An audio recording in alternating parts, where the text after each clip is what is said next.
Free అయింది. ఈ కాలు కింద దిగే కొంత నా బాడీ కూడా ఏమవుతుందో, రైట్? ఓకే. కాలు దిగేటప్పుడు బాడీని కూడా సహకరించాలి. ఇట్లా దింపకూడదు, బాడీని కూడా చిన్నగా వదలాలి ఇట్లా. Okay sir. కాలు దింపేటప్పుడు ఓకేనా, కాలు బాడీ చిన్నగా వెళ్ళాలి. చేయి దింపేటప్పుడు చూడు, చేయి దిగేటప్పుడు పై చేయి ఇట్లా లాగా ఉంటుంది కదా, చేయి దింపడం స్టార్ట్ చేసినాక చిన్నగా పైకి లేపినప్పుడు ఫోల్డ్, కింద దింపినప్పుడు స్లోగా రిలీజ్ చేయాలి. ఓకే.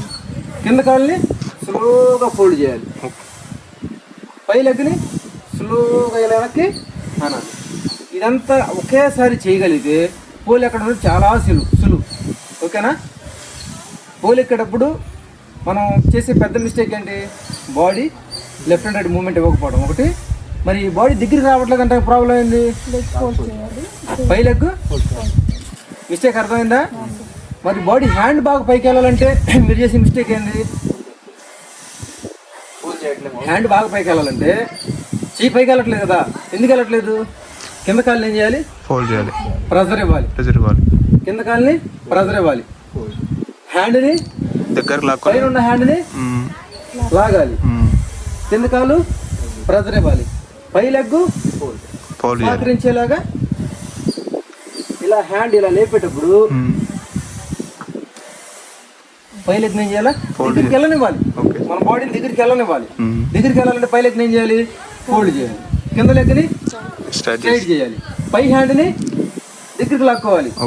మరి పై హ్యాండ్తో ఒక్క హ్యాండ్తో బాడీ పైకి ఎలా వస్తుంది అంటే, ఒక్క హ్యాండ్తో రావాలి అంటే కింద లెగ్ని నెడుతున్నాం, పై లెగ్ అడ్డం పడకుండా ఫోల్డ్ చేస్తున్నాం, పై హ్యాండ్తో లాక్కుంటున్నాం.